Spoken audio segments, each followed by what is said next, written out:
Whoa. I'm running short of words right now, but I cannot afford this because I have to speak.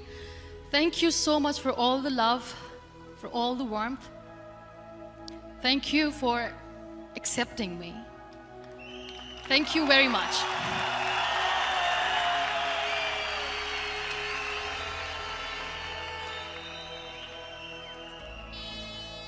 Well, I always start my talk with a disclaimer.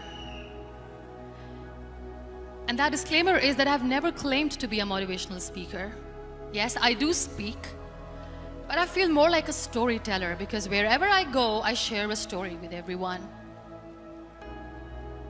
Well, it is a story of a woman whose perfectly imperfect life made her who and what she is today.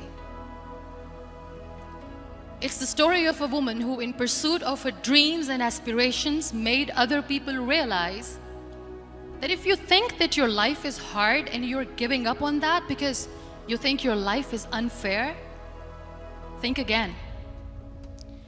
Because when you think that way, you are being unfair to your own self.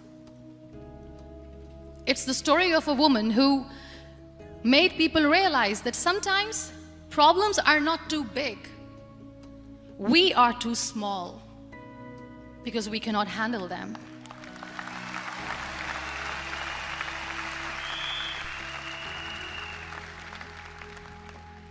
It is the story of a woman who with time realized the real happiness doesn't lie in success, money, fame.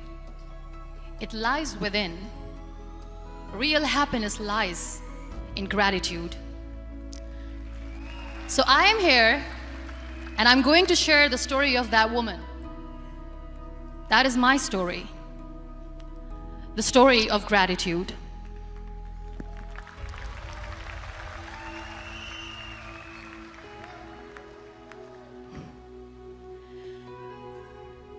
I love you too. I love you all. I believe in the power of words. Many people speak before they think.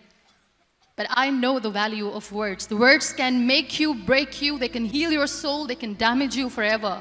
So I always try to use the positive words in my life wherever I go. They call it adversity, I call it opportunity. They call it weakness, I call it strength. They call me disabled, I call myself differently abled. They see my disability. They see my disability, I see my ability. There are some incidents that happen in your life, and those incidents are so strong that they change your DNA. Those incidents or accidents are so strong that they break you physically. They deform your body, but they transform your soul.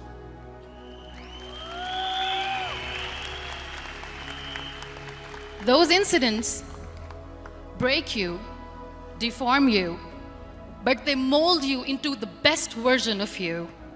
And the same thing happened to me. And I'm going to share what exactly happened to me. I was 18 years old when I got married. And this thing I'm sharing for the very first time on an international level. I was 18 years old when I got married. I belonged to a very conservative family, a Baloch family, where good daughters never say no to their parents. My father wanted me to get married. And all I said was, if that makes you happy, I'll say yes. And of course, it was never a happy marriage. Just about after 2 years of getting married, about 9 years ago, I met a car accident. Somehow my husband fell asleep and the car fell in the ditch. He managed to jump out, saved himself. I'm happy for him. But I stayed inside the car and I sustained a lot of injuries. The list is a bit long. Don't get scared. I'm perfectly fine now. Radius ulna of my right arm were fractured. The wrist was fractured. Shoulder bone and collarbone were fractured. My whole rib cage got fractured. And because of the rib cage injury, lungs and liver were badly injured. I couldn't breathe. I lost urinary bowel control. That's why I have to wear the bag wherever I go. But that injury that changed me and my life completely as a person and my perception towards living my life was the spine injury. 3 vertebrae of my backbone were completely crushed, and I got paralyzed for the rest of my life. So this accident took place in a far-flung area in the outskirts of a very small province, Balochistan, where there was no first aid, no hospital, no ambulance. I was in the middle of nowhere in that toppled car. Many people came to rescue. They gave me CPR. They dragged me out of the car. And while they were dragging me out, I got the complete transection of my spinal cord. And now there was this debate going on. Should we keep it here? She's going to die. Where should we go? There is no ambulance. There was this 4-wheeler Jeep standing in the corner of the street. They said, put her in the back of the Jeep and take her to the hospital, which is 3 hours away from this place. And I still remember that bumpy ride. I was all broken. They threw me at the back of the Jeep and they rushed me to the hospital. That is where I realized that my half body was fractured and half was paralyzed. I finally ended up in a hospital where I stayed for 2.5 months. I underwent multiple surgeries. Doctors have put a lot of titanium in my arm. There's a lot of titanium at my back to fix my back. That's why people in Pakistan call me the Iron Lady of Pakistan.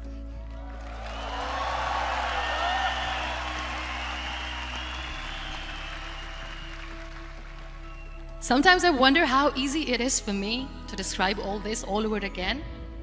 And somebody has rightly said that when you share your story and it doesn't make you cry, that means you have healed.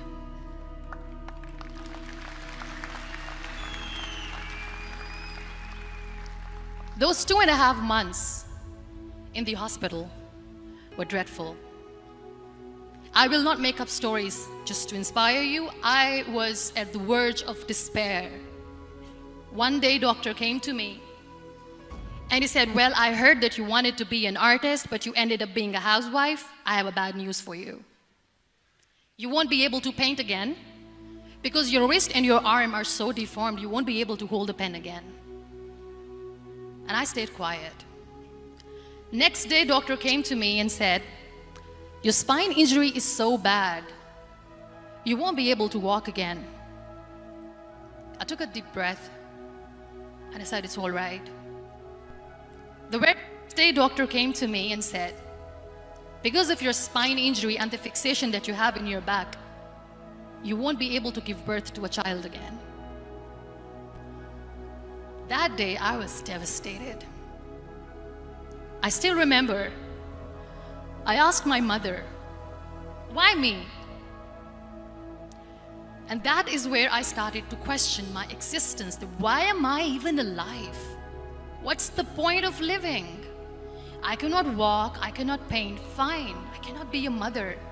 And we have this thing in our heads, being women, that we are incomplete without having children. I am going to be an incomplete woman for the rest of my life. What's the point? People are scared. They think I will get divorced. What is going to happen to me? Why me? Why am I alive?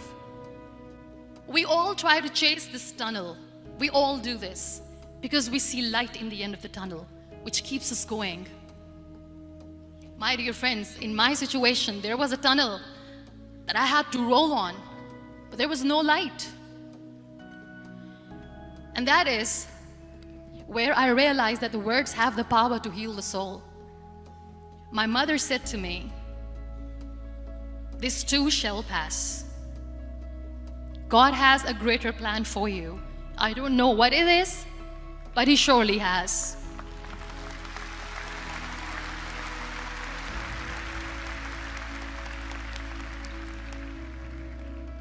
And in all that distress and grief, somehow or the other, those words were so magical that they kept me going.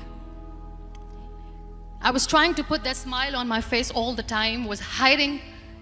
It was so hard to hide the pain, which was there. But all I knew was that if I will give up, my mother and my brothers will give up too. I cannot see them crying with me. So what kept me going was, one day I asked my brothers, I know I have a deformed hand, but I'm tired of looking at these white walls in the hospital and wearing these white scrubs. I'm getting tired of this. I want to add more colors to my life. I want to do something. Bring me some colors, bring me some small canvas. I want to paint. So the very first painting I made was on my deathbed, where I painted for the very first time.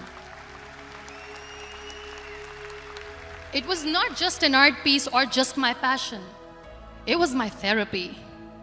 What an amazing therapy it was. Without uttering a single word, I could paint my heart out. I could share my story. People used to come and say, what lovely painting, so much color. Nobody could see the grief in it. Only I could. So that's how I spent 2.5 months in my hospital, crying, never complaining or whining, but painting. And then I was discharged, and I went back home. And I went back home and I realized that I have developed a lot of pressure ulcers on my back and on my hip bone. I was unable to sit. There were a lot of infections in my body, a lot of allergies. So doctors wanted me to lie down on the bed straight for not 6 months, for not 1 year, for 2 years. I was bedridden, confined in that one room, looking outside the window, listening to the birds chirping, and thinking maybe there will be a time when we'll be going out with the family and enjoying the nature. That was the time where I realized how lucky people are, but they don't realize. That is the time where I realized that the day I'm going to sit, I'm going to share this pain with everyone to make them realize how blessed they are, and they don't even consider them lucky. There are always turning points in your life. There was a rebirth day that I celebrated. After 2 years and 2.5 months, when I was able to sit on a wheelchair, that was the day when I had the rebirth. I was a completely different person. I still remember the day I sat on the wheelchair for the first time, knowing that I'm never going to leave this, knowing that I won't be able to walk for the rest of my life. I saw myself in the mirror and I talked to myself. And I still remember what I said. I cannot wait for a miracle to come and make me walk. I cannot sit in the corner of the room crying, cribbing, and begging for mercy because nobody has time. So I have to accept myself the way I am. The sooner the better. So I applied the lip color for the first time.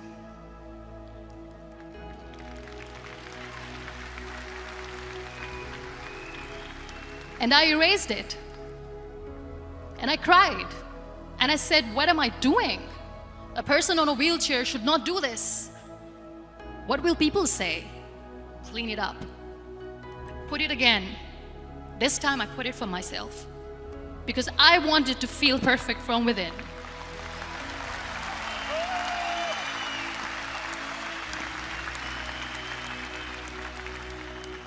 And that day I decided that I'm going to live life for myself.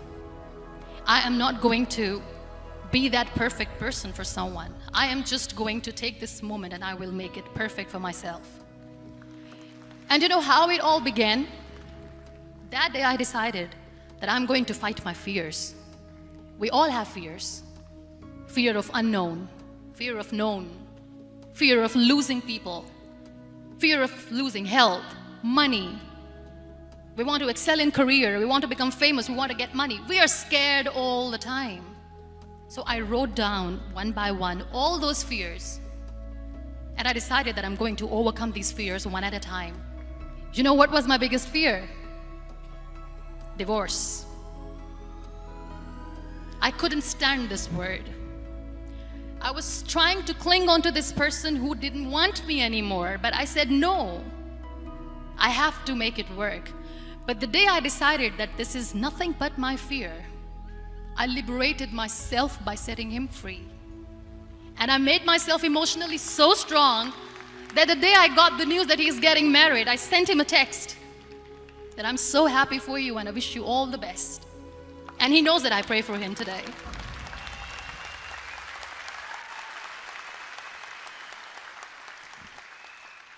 My biggest fear, number 2, was I won't be able to be a mother again. And that was quite devastating for me. But then I realized there are so many children in the world, all they want is acceptance. So there is no point of crying, just go and adopt one. And that's what I did.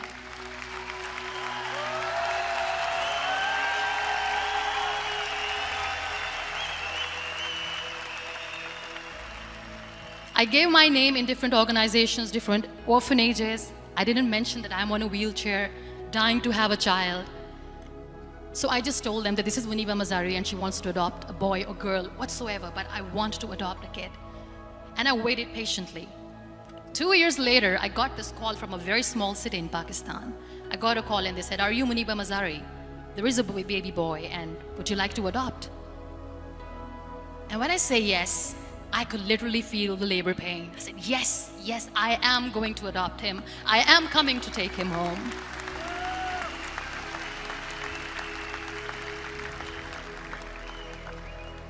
And when I reached there, the man was sitting and he was looking at me from head to toe. And in back of my head, I kept thinking that, oh my God, he's going to say she's on the wheelchair, she doesn't deserve it. How is she going to take care of him? And I looked at him and I said, do not judge me because I'm on the wheelchair. But you know what he said? He said, I know you will be the best mother of this child. You both are lucky to have each other.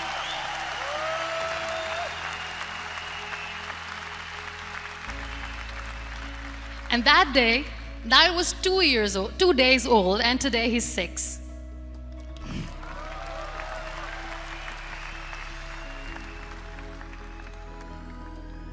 You'll be surprised to know another bigger fear that I had in me. It was facing people. I used to hide myself from people. When I was on bed for 2 years, I used to keep the door closed. I used to pretend that I'm not going to meet anyone, tell them that I'm sleeping. You know why? Because I couldn't stand that sympathy that they had for me. They used to treat me like a patient. When I used to smile, they used to look at me and say that, "You're smiling, are you okay?" I was tired of this question being asked, "Are you sick?" Well, a lady yesterday at the airport asked me, "Are you sick?" And I said, well, besides the spinal cord injury, I'm fine, I guess.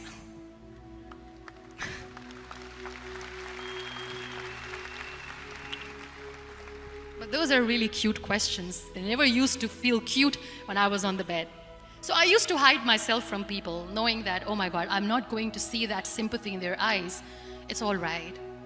And today I'm here speaking to all these amazing people because I have overcome the fear.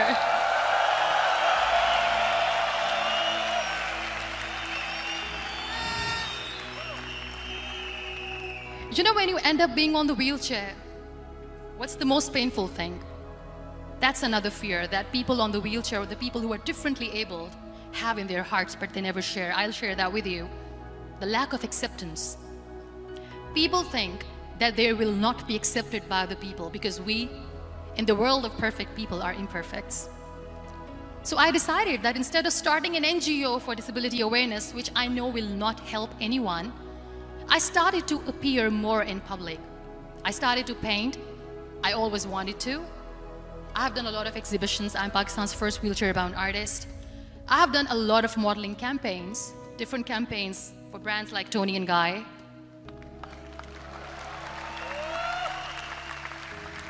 I have done some really funny, breaking the barriers kind of modeling. There was this one by the name Clown Town where I became a clown because I know that clowns have hearts too. And then I also decided that if I really want to make the difference, I am not going to let people use me for their polio campaigns where they will make you a victim and an emblem of misery and mercy and will say that, you know what, give polio drops to your children or they'll become like this girl. I decided that I'm going to join the national TV of Pakistan as an anchor person, and I've been doing a lot of shows for the last 3 years.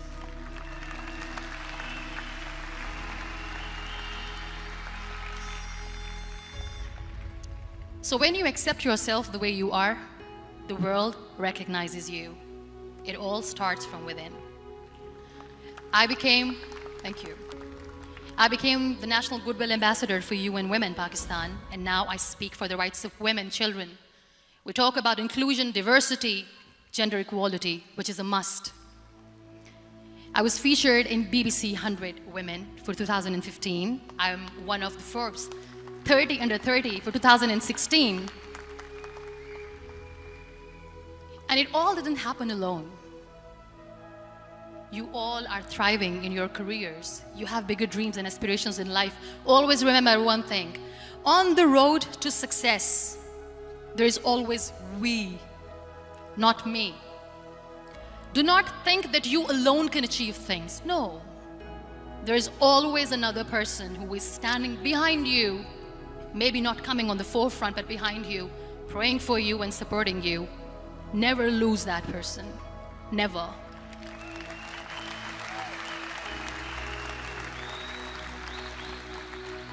No matter how much I say that I couldn't find a hero, so I became one, I still want to recognize those 3 people in my life who literally changed my life completely, and I get inspiration from them every single day. Waleed Khan. Many people know about the terrorist attacks in Pakistan. We have lost many people.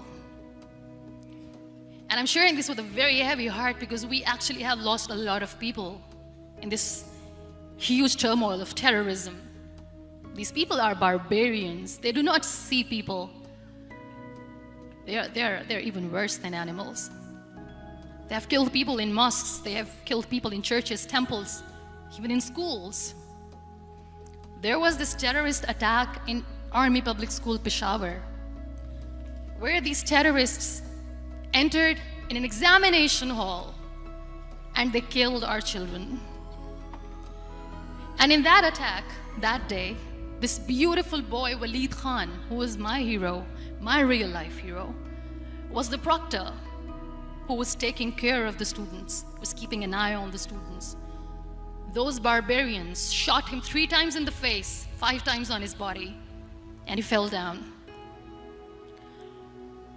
I was asked to give a talk in the school after a week of that terrorist attack. With a very heavy heart, I went there and I spoke. We sang a few national songs. I thought that maybe I've done my part, but deep inside, it was killing me. I could see children injured. I could see children sitting on the wheelchairs, looking at me, wondering, what next? What was our fault? Just because we were here to give examination, we have been shot. So many people, so many children lost their friends. Their classrooms were empty. The next day they went to the classroom.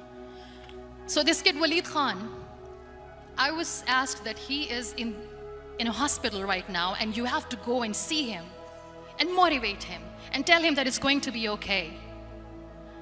And when I saw Waleed Khan coming on the wheelchair for the first time in front of me, face was all deformed. His leg was fractured, his arm was fractured. He couldn't talk, he lost his teeth. He cannot sneeze, he cannot smell. He cannot eat. And I kept thinking, what should I say? That everything is going to be all right? No, nothing is all right. And while I was juggling with the words, what to say, what not to say, this beautiful child, Waleed Khan, came to me and he said, "Are you Muneeba Mazariii?" I said, "Yes." He said, "Baji, let's take a selfie."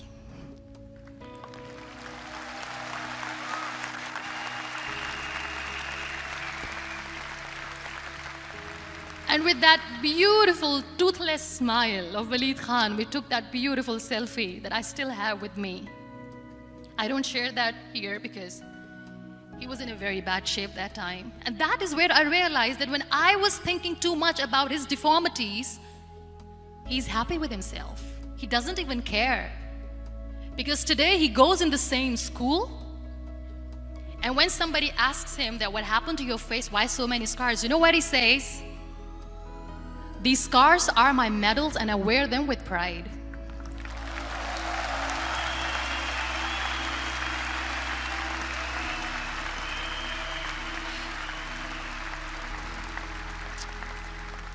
And how beautifully he says the terrorists wanted me not to study. I am going to study. I will become a doctor one day. And this is my way of taking revenge from those terrorists. Another real life hero, of course, my son. His name is Nile, N-I-L-E, River Nile. I learned so much from this kid. The first and foremost thing is patience. How to be patient when you know that your mother cannot walk, when you know that your mother is different from the other women, when you know that your mother cannot go out and play with you. How to stay calm. He loves football. And when we got the very first football, he was 4 years old. He was super excited. I still remember he came in the room and he said, "Mom, let's play football." And he kept the ball in my feet. And he said, "Let's kick it." And that day I felt disabled. I said, "I cannot kick the ball." And I was down with the same face. He looked at me and he said, "Well, that's all right. Your legs are not working, but your hands do. Let's play catch the ball."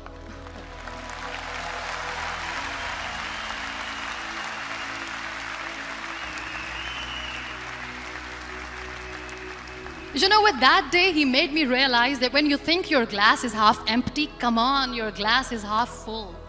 It's all in here and here. Last but not least, the woman who made me realize that heroes have no gender. The woman who believed in me even when I was completely at the verge of despair, where everybody left, she was there.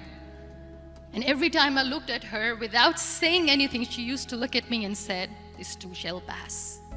God has a bigger plan. And one day you will say that, oh my God, that is why God has chosen me." She never cried in front of me. She has always said that there will be haters, there will be naysayers, there will be disbelievers, and then there will be you proving them wrong. My mother.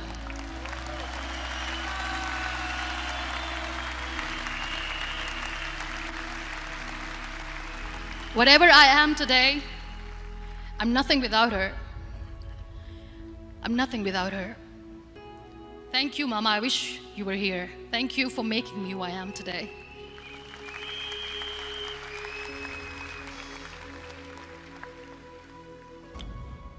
You know what? We human beings have a problem. Out of many problems, there is one more, and this is a self-created one. We always expect ease from life. We have this amazing fantasy about life. This is how things should work. This is my plan. It should go as per my plan. If that doesn't happen, we give up. So my dear friends, let me tell you one thing. I never wanted to be on the wheelchair. Never thought of being on the wheelchair. I was always aspiring to do bigger things, but had no idea that for that I have to pay the price to be where I am today. It's a very heavy price. This life is a test and a trial, and tests are trials are never supposed to be easy. So when you are expecting ease from life, and life gives you lemons, then you make the lemonade, and then do not blame life for that, because you were expecting ease from a trial. Trials make you a stronger, better person. Life is a trial, and with time you realize that.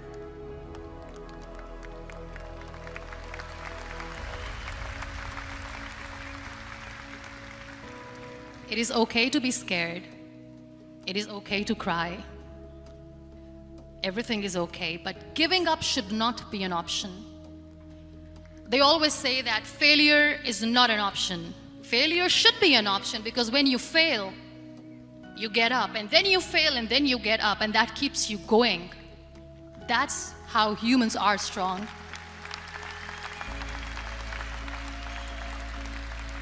Failure is an option, should be an option, but giving up is not. Never. We have this thing in minds. We call it perfection. We want everything perfect. We want ourselves to be perfect. There is this image in our head about everything. Perfect life, perfect relationships, perfect career, perfect amount of money that we need to earn no matter what. Nothing is perfect in this world. We all are perfectly imperfect, and that is perfectly all right. That's all right. We were sent here not to become the perfect people. Those people who tell you how to look perfect, even those people are imperfect. Trying to fight this fear of looking imperfect. I used to be perfect. I still remember. I got this compliment years ago when I used to walk. Oh my God, look at you. You're fair, you're tall, you're perfect. Look at me now.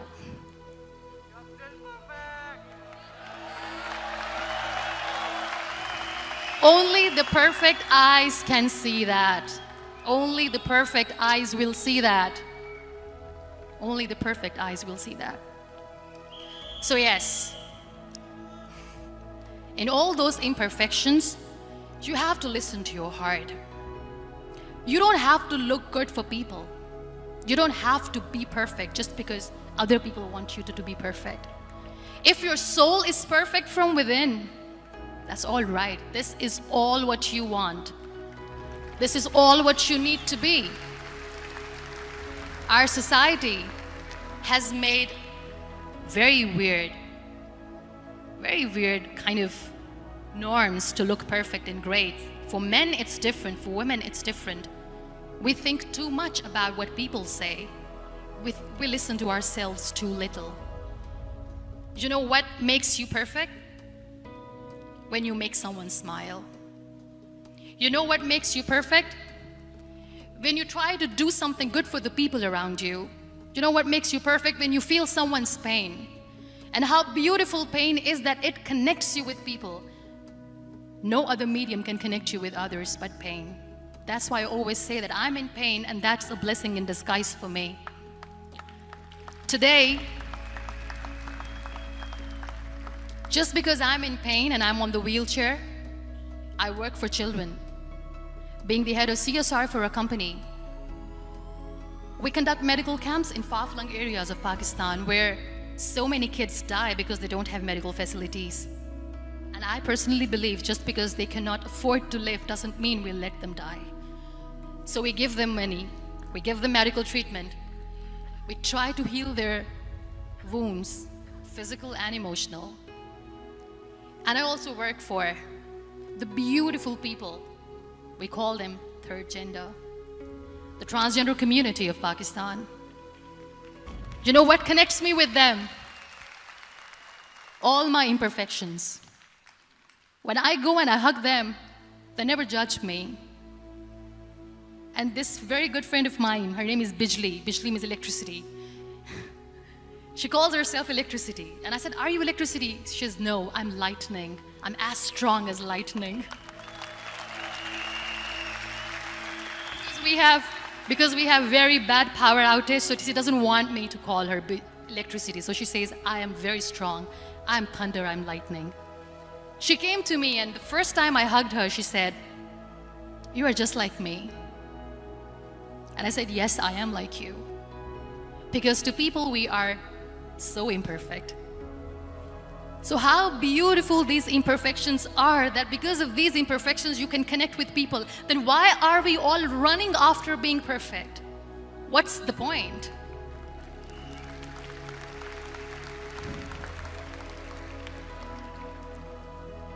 Every time I go in public, I always smile. There's always a big toothy smile on my face, and people ask me, don't you get tired of smiling all the time? What's the secret? I always say one thing, that I have stopped worrying about the things that I have lost, the people that I have lost. Things and people who were meant to be with me are with me. And sometimes, somebody's absence makes you a better person. Cherish their absence. It's always a blessing in disguise. I always say that people are so lucky they don't even realize. You must be thinking, okay, you're lucky in what sense? Well, the breath that you just took was a blessing. Embrace it.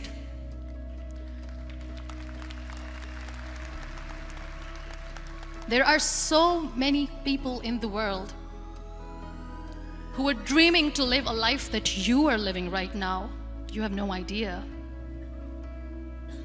Embrace each and every breath that you are taking. Celebrate your life. Live it. Don't die before your death. We all die.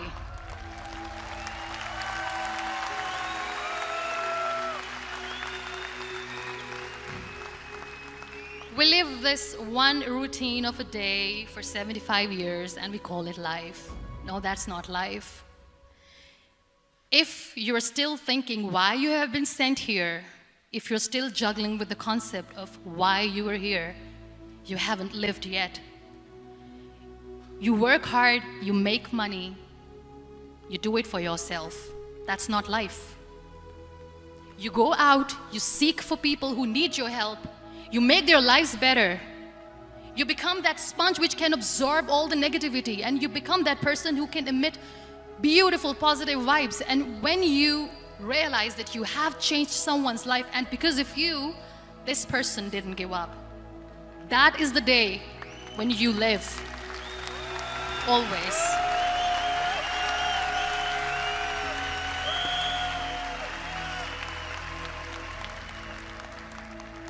We were talking about gratitude, why I smile all the time. I cry all night when nobody sees me, because I'm a human and I have to keep the balance. And I smile all day because I know that if I will smile, I can make people smile. That keeps me going.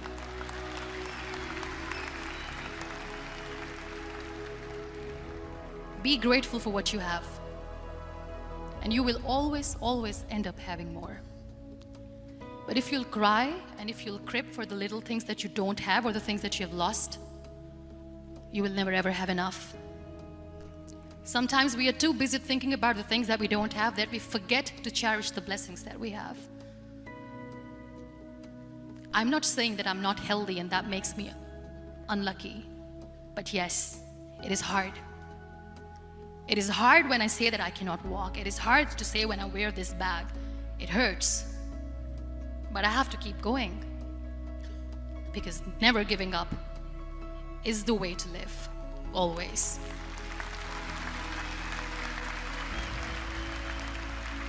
So I'll end my talk on a very short note. Live your life fully. Accept yourself the way you are. Be kind to yourself. Be kind to yourself. I'll repeat, be kind to yourself, and only then you can be kind to others. Love yourself and spread that love. Life will be hard. There will be turmoils, there will be trials, but that will only make you stronger. Never give up. The real happiness doesn't lie in money or success or fame. I have this all, I never wanted this. Real happiness lies in gratitude. So be grateful, be alive, and live every moment. Thank you so much, everyone.